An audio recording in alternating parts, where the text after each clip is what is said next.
Welcome to Feminized. It's time for a show that turns the spotlight on the powerful women shaping cannabis culture.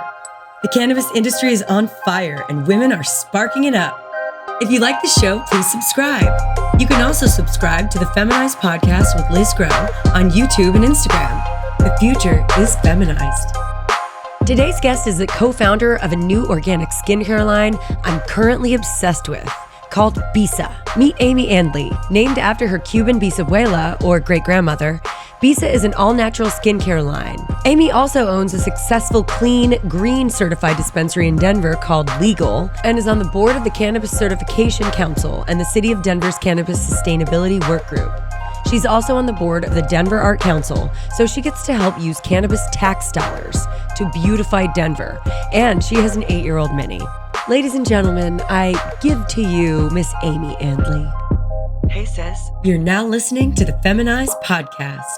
I just want to welcome you, Amy Andrlee, to the Feminized podcast. But it's my podcast. It's my dream. Congratulations. Thank you. Just to talk to the strongest women in the cannabis industry, the women who are driving the industry and the culture and the policy.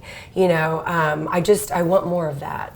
And I wanted more of that. I'm glad to be included in that group then. Thank you very much for having me. Absolutely, yeah. I'm just so pleased that we kind of came together as we did, Yep. I had a package just wind up on my doorstep. Wow. All right. We were tipped off on how important you were and that we should send you one. Okay, well, I was like, what? I opened it and I closed it again because I'm like, no, I gotta unbox this. Like this is, at least this is worthy of like some unboxing, some video. And I found BISA. Okay. And I met BISA before I met you. Yeah. I didn't even know, again, who sent the box, but I'm just like, oh God, thank you, Jesus. Yeah. Because I was running real low on moisturizer. BISA showed up, and can we jump in there? Yeah, absolutely. Before anything else? It's a brand new project for me. This is a CBD body care line. I'm of a certain age, right? And I care about my skin all of a sudden, and and living in the climate that I live in, and the moisturizers that are out there, and what am I putting on my skin, and how clean is it, and that's all very important to me. But at the same time, given my background in cannabis, it just made sense to want to introduce all of the beneficial qualities of a hemp plant and a full spectrum CBD extract into a body care line and face products, and both inside and out, whether it's something that we're consuming and something that we're putting on our skin. So our skin's our biggest organ. Absolutely. Right? And it's like how you appear, and this is what keeps us young. That's right. and feeling good. I think we can get into it a bit more, but our tagline is balanced beauty inside and out, and my partner and I, and we'll talk more about her, we just really believe that if you feel good, you're going to look good, and so it projects, and so just got to put it inside and put it on the outside, and how do they work together to just give it your all? Well, I love it. I love Thank you. I'm so pleased to be, among the first to try this product line. Thank you. Really, I've been using it for about 2 weeks. Okay. The night oil and the Vital hydrating, yes. Hydrating I love oil that. For everything. Okay. I really love the night oil. I love That's it a great. lot because I have very, very dry skin, and I can't get enough, moisturizer at night. True confessions, I use chemicals on my face. Sure. There are a lot of tools out there that we have to utilize the resources of, but when you don't have to use a product that has a chemical in it, or that has any kind of refined ingredients that just aren't in their purest form, if you don't have to use that, then why? And so this allows you to kind of put that moisture layer on your skin at night. Know that you're sealing it in, but we all have our treatment plans. Yeah, absolutely. Well, I really do. I love that, and it feels like it's sealing in, but it doesn't feel too greasy. Yep. And I definitely haven't gotten a breakout or anything like that. That's really good to hear. So a key to that is one of our main ingredients, our base ingredients. Obviously, we have a full spectrum CBD extract in it, but it's that we blend with marula oil. Marula oil is, you might see it more on the market in the cosmetic industry now. It's gaining in popularity, but it's an easy oil to source in that it comes from the seed of the marula tree. So it's very sustainable, right? They're extracting the oil from that seed, and it's a small molecule oil. And why that's so important is that we need those small molecules to help deliver the CBD and the other ingredients through the epidermis. So I think the marula oil is probably one of the standouts in both of those oils that we get. Nice. Okay. I mean, the smell is just incredible, and I don't know if that's some marula oil or something else in there, but that is purposeful. Yes, it's very calming too. Very light amount of sandalwood. There's some frankincense. Then it's the scents of the other ingredients, but we purposely made it so that it didn't have a scent. The scents that are there because of the blend of ingredients, but also they're unisex, and I think it's really important. I don't know if your husband, like my husband in the winter, will use the hydrating oil on his hands for the cracks in the cuticles, and then on his skin, especially if he's skiing or he's out in the cold weather. And so I think that the scent is just, it really makes it accessible to more people, right? Yes. And then we as women, like I wear a certain kind of perfume or fragrance, and you do as well. And so I think that we don't want our product to take away that sort of everyone has their individual smell, right? That's so important because I'm big on smells. I mean, I think cannabis people are big on smells. But what we're talking about here is a product that can be bought in everywhere, right, across the country. It's CBD that we're talking about, not THC, important to mention. Totally. We do there's a lot of, excuse me, a lot of misunderstanding where I'm from. I think so. I'm in Texas, still a prohibition state, and a lot of people think CBD is snake oil. Honestly. So it's like, what would you tell somebody about this product? Like, oh great, there's CBD in your oil. Like, what's the big deal? I think it's a good place to start is to talk about the learning curve here, right? Depending on where you live, you have a different understanding of what CBD is, and being able to differentiate between a hemp that is grown to have a nearly non-detectable THC content, and then a hemp cannabis regulated market, right? That people have, and that's what you see in dispensaries. But if we look at just the hemp plant, this comes from organically grown hemp, and it is extracted. You're getting all of the cannabinoids that come out of it, right? You've heard here of CBD, CBN, CBG, right? A lot of these are known, and anecdotally, we have to say that now because there's limited research, but anti-inflammatory properties, and that's why it's so great topically, right? And so you have that, but what else you have in a full spectrum extract are the lipids and the amino acids and the other parts of the plant. And when you blend those with the ingredients that we pull in, whether it's a sweet almond oil or a marula oil or olive squalene, then how do those work to help your skin? Now, if I'm talking to someone in Colorado, Oregon, Washington, that they have a really, just naturally, they're going to get a better understanding of this market and the plant, then the learning curve is not as challenging to get there. But I think when you go to a state where it either doesn't have a regulated THC market, right, they still hear the buzz about CBD. They know about it. And I do think while there is this idea that it's snake oil, something's sticking. Something's working here, right? And they see it gaining in popularity, and whether it's because it's at their GNC or they have a friend that talks about it or someone that they know that uses it medically, right? I think it's easier for them to come on board, but there is always the necessity to clarify this doesn't have THC in it. It's not derived from the same plant. It's not going to have the same effects on you. We sell gummies, and our gummies have CBD, and we have extra CBN. CBN is great for sleep. They're called Beauty Sleep gummies. They're incredible. But again, to say there is no THC in here, and just to kind of reiterate that. So I think for us, what's going to be interesting, you talked about our sales strategy, and while I work in this market and I have a dispensary and a grow, and this is not where we see BISA. We want to see BISA on your average cosmetic counter, or beauty supply store, or small boutique, or even at a medical spa or a spa being used in treatments. Yes. That's where we see BISA. Like with those jumbo-sized BISAs. Right, with they're pumping it out for a nice massage, right? Yes. And a facial. I think I just had a facial last week, and the woman is incorporating, is working with me, is using the Vital Hydrating Oil. Nice. Like, we see it as being a very normalized product, but our marketing strategy does have to really be, it's differentiated dependent on where we're starting, and how we're bringing people on board. And I think that that's going to be, something that we have to look at as a differentiator for our product, and really getting to talk to our wholesale clients and our distributors, and making sure that they understand that, so that they know how to present it and sell it.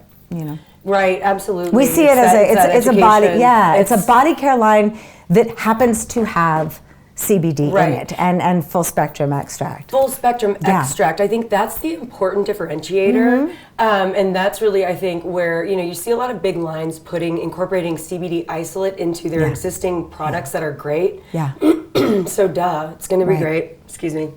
But the isolate is very different. The isolate's so different though, because you talk about, like, if you're going to do the extraction process from the hemp plant, and we work with a company, EVG Extracts, that's who we've partnered with, and we have sort of an exclusivity because they grow their hemp, it's organic certified. Then they do the extraction process, which is proprietary.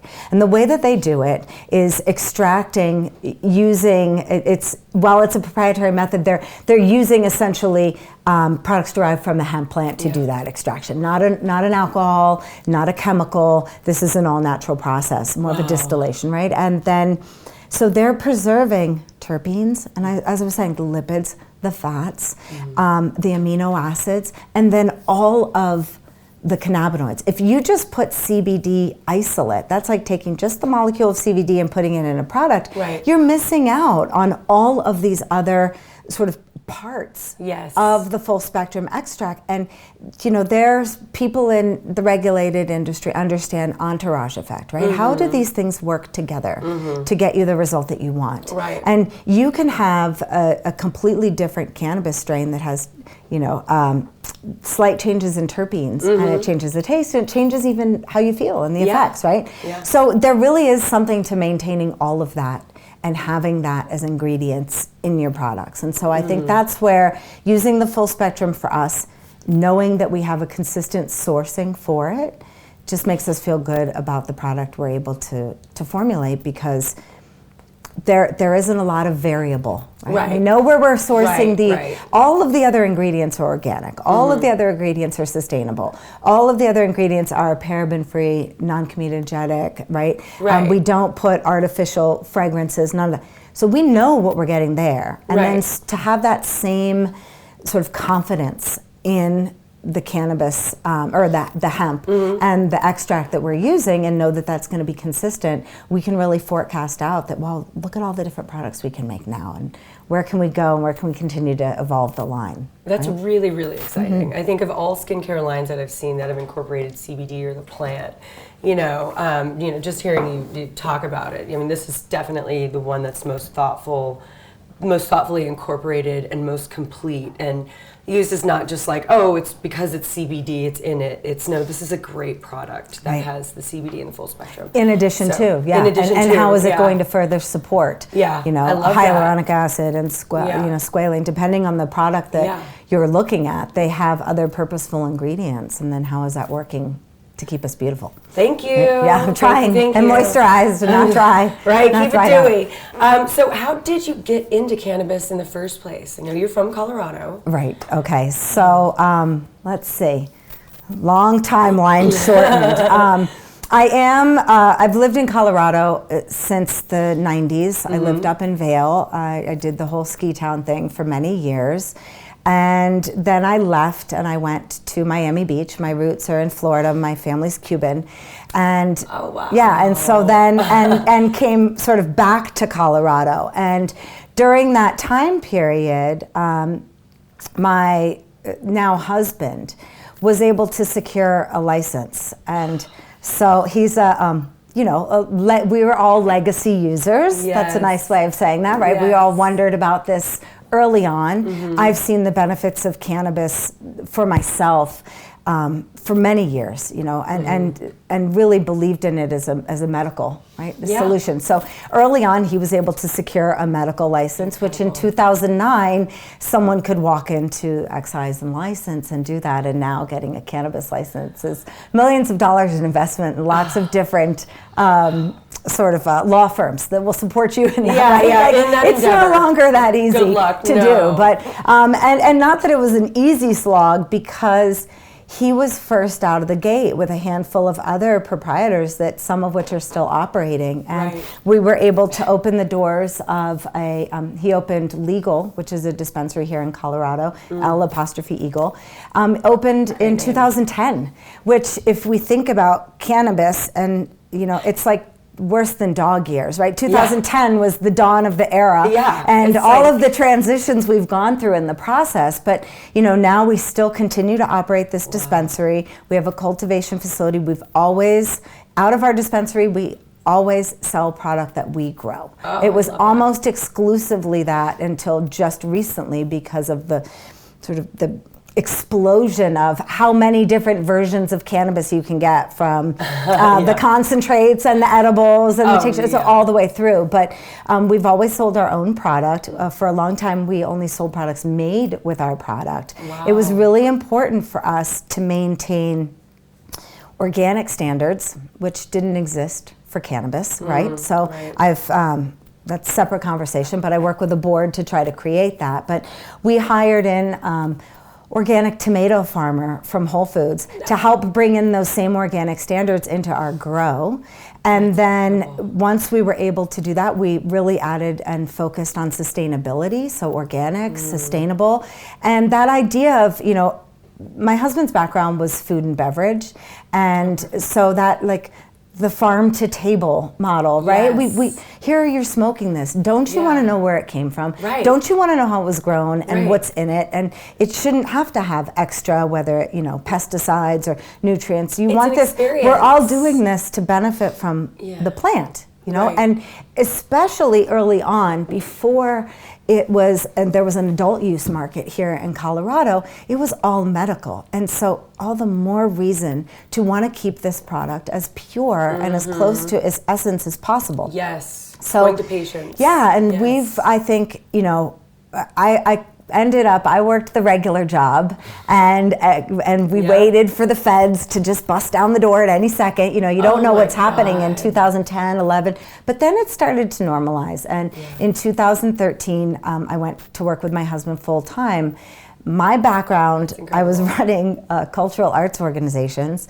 I have a graduate degree in nonprofit management, so I understand the business aspect of it. Right. And I think because I came from the nonprofit world and the experiences that I had leading up to that, I always thought of business as being mission-based work. Like you have a mission, you have a vision, you have education that supports that, and that's what you do. And whether it's now it's such a common idea for people to have these sort of social equity programs or to give back to their community, right? What is our community engagement plan? These were what we folded into legal early on. And I think that because we were able to do that, it gave us a bit of traction. And within the community. Within the community, and within the cannabis community. So Absolutely. even, here we are, this one-off dispensary, but I think we've been able to maintain our reputation and our credibility. Yes.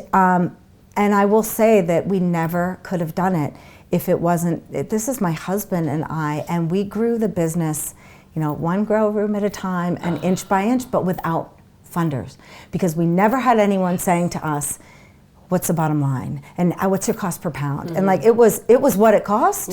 And we were able to sell it like that. And I think that is now being challenged because of so many big players in the game, right? But how many people have tried to buy you? We've had a lot of people step to us over the years, and we said no many times. One, I think John and I, my husband John, we enjoyed it. We liked doing this. I mean, how we still can't believe that we're like, we were in a store where people walk in and they buy cannabis right there. Yeah. Like, that was crazy to us, right? I mean, wow. And so, it's a dream. And we grow it, and we're part of this sort of evolving industry. So while it's exhausting, it's also really fun. Yeah. We have a close-knit sort of clientele that we feel good about interacting with, and like he kind of jokes like, well, then what, you know? And I think I've been able to branch out as legal has stabilized, and we've stayed doing what we're doing. We've both found other pet projects.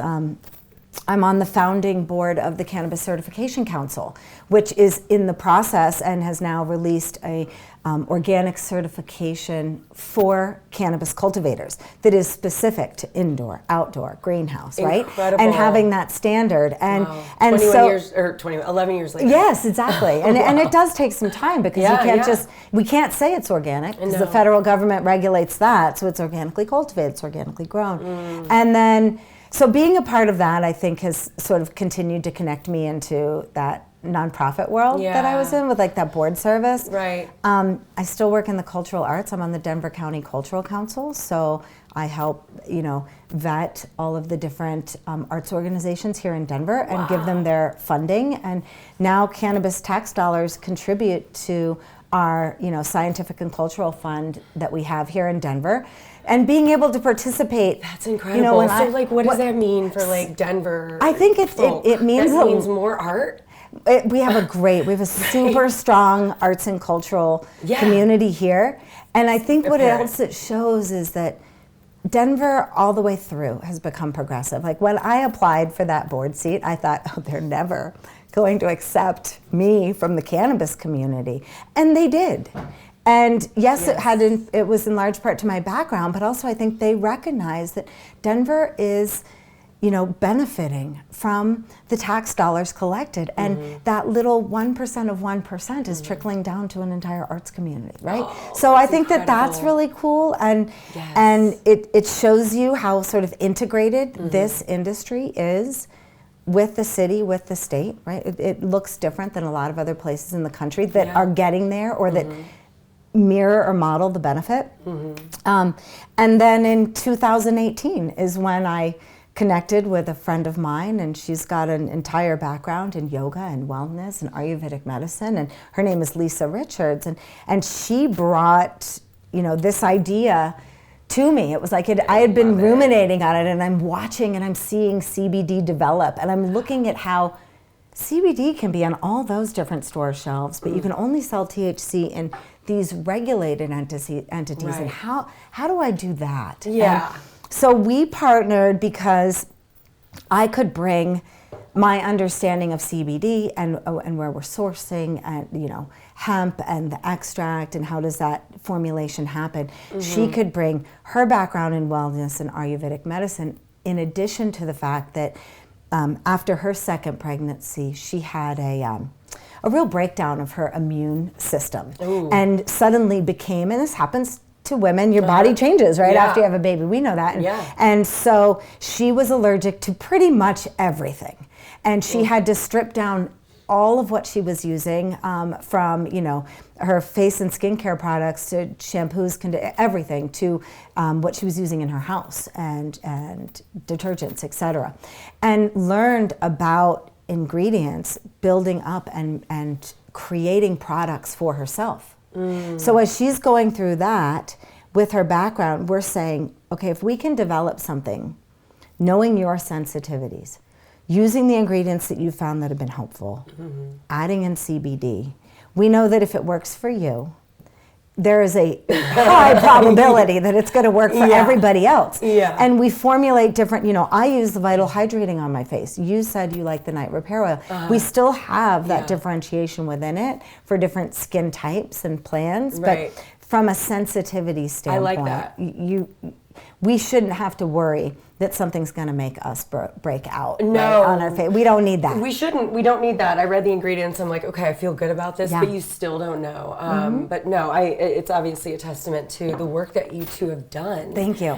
As just, trailblazers, as Thank you are. Well, we were, I want to say in this situation, COVID and the pandemic, it in a way, worked out for our line because we had taken this project so far under an alternative name, right? Oh, wow. And we had gotten it to a point, and what we kept running into was it was just her and I. And we didn't have larger background. We needed that bigger organization to help umbrella us, to help take us to that next level, because we're looking at this is not a local product the way that, say, legal is, right? We need this to be national. We need support for this, and we need to have consistent suppliers. We need to have payment platforms that are good in every state, not just Colorado, right? So we need to be able to do this online. So when we hit pause, when Lisa and I became very quickly transitioned to being homeschool mothers, right? During that time frame, we had to put everything on hold. And about a year later, when we thought we were through this, because the vaccine, right? We all know we're not yet. So we started having conversations with our now partner, the EVG extracts out of Evergreen, Colorado here. And so we were able to take that time, and I kind of think of it as the great pause, to like reassess, take a look. What is there anything we wanted to change before? And we ended up, it was keeping the formulations. We changed the name. We dressed up the bottle a little bit. We changed some of the branding. I love the design. Thank you. I love it. It was refreshing to me. There's something that felt kind of old world European. Well, I'm going to tell you a story. Really it belongs in Neiman's, though. Thank you. And that's what you said. You know, that's our goal. And you got to look at the long game, right? So when we changed the name, we picked BISA, and we wanted something that we could trademark, that we knew would be ours, that no one could take away. So we were told by a trademark, oh, well, the best name is one you come up with, right? Says the trademark lawyer. And we're like, okay. So we start vetting all these ideas and all these names, and we ended up sticking with BISA. Well, BISA just so happens to be what we called my grandmother. It's bisabuela, and in Spanish, bisabuela is great grandmother. Abuela, grandmother. Bisabuela, great grandmother, which is what my daughter. She, once I had a child and she became a great grandmother, everyone in the family, she was now Bisa. So we loved that there was a little bit of legacy there, because she is a strong woman. She, followed her gut. She came from Cuba with 2 kids since 1961. She's got this great sort of gritty story. So we decided that what should go on the box and what should go on the label is something reflective of Cuban tile. And so that's what we did here. So this is that, when you think of Cuban design, they have those, these are black and white, but they come black and white or colors. And they're custom made tiles that include this starburst pattern. This starburst, it was, with us since the beginning. It represents the, I always get this one, the chakra manipura, which is the gut instinct, right? And so the color yellow is also representative of that. Lisa's background in wellness and yoga, and we felt like this whole thing has been like, we got to follow our instinct, we have to follow our gut. And then it's got the 7 points of the cannabis plant on it. So everything about the design was thought through. Incredible. And so it just means so much to us. And being able to take that break and relaunch gave us a chance to just tighten it up even more. It was right. Yeah, it was right. Universal timing. Totally. It's all about that. Yeah. So, but before we go, I like to ask all my guests 3 questions. Okay. Shoot. Kind of quick fire or not, all right. wherever we are. I hope they're fun. Yeah, they're fun. They are. First question, dream smoke circle. Okay, 3 people dead or alive. Oh gosh, I wish I had even thought of this one. Okay. Well, Jerry Garcia is going to be there for sure. Gonna be there for sure. I think the young Joni Mitchell I would need there too. And then I'd probably go, gosh, I don't know if she smoked pot, right? So then you have to think of someone who's actually going to smoke with you. I get one more person. Definitely be another woman. I don't know. Now I'm stumped. Too many people. I have too many people to think of. Yeah, I would go with that. Maybe Frida Kahlo. Frida Kahlo. Yes. Yeah. Oh, and I speak Spanish, so we could be like riffing over here, and Jerry and Joni could be over there, and it would be a good dream. What a dream. Okay, that was a good question. Okay, good. I got to prep that one next time. All right, good. Next up. Second question. What other woman is really inspiring you today in the cannabis game?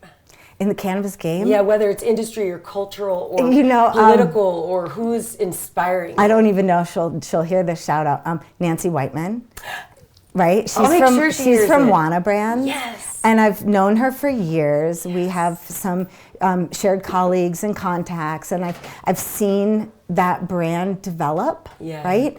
And I've seen what she's done with it, and she's just an all-around badass. And I know she has a big congratulations because now she gets to sort of turn the baton over. But might we all work so hard to be as lucky to, go out on that high note that she does right now. Absolutely. Well, she works so hard, and she's amazing. I hear you there. Yeah. She's such an inspiration. So, good one. Thank you. Okay, last question. What advice do you have for your 13-year-old self? Oh my God, you have got to stop caring about what people think of you. Because not everybody is going to like you, and that's okay. And fuck them. I'm sorry, right? Like, they're just, 13? Oh my gosh, that was a horrific age. I know. Right? That's why I'm like, let's get some good advice out there. Yeah, it just doesn't. Send it back retroactively. You do you, and if you don't know what you is, then be okay to figure that out. Yeah. And it's not going to make everybody happy. That's beautiful. Beautiful. I know many women, many people of many ages who need to hear that advice right now. Seriously. Seriously. Don't be afraid to walk away. Don't be afraid to walk away. And you're a mom. I am. So you are raising the next generation. How old is she? Hope she's 8 years old. 8 years. So I'm like I'm an older mom. Right, I had her at 40. Awesome. Thank you. That's not older mom now. Yeah, no, but it's nowadays it's not. No, I don't think so. She's amazing, and she loves it. And we've always been, she thinks that I should be making a BISA for kids. She uses the right. We put the vital hydrating on her little dry knees or elbows, and the active relief rub on her sore muscles after gymnastics, because I feel really comfortable with it as a product. And then I think we've always been super transparent with her about what we do. Yeah. So mommy and daddy grow, plants that are used as medicine, and she gets that, and I think it's important for her to understand that. And we are as protective about that as like alcohol and anything else that you would do. You've got to be responsible. But absolutely. Yeah. God, you guys are getting it right in Colorado. Yeah, she's really great. Truly. Well, I love talking to you. Thank you. Next time, let's get a facial. Let's do a BISA facial. Let's do something BISA. Oh yeah, I like that. Because you're too much fun. How often do you come up with? If you'd like more, subscribe to the Feminized podcast on YouTube. Follow at Feminized with Liz Grow on Instagram. Special thanks to our sponsors Moose Labs and Richard's Rainwater.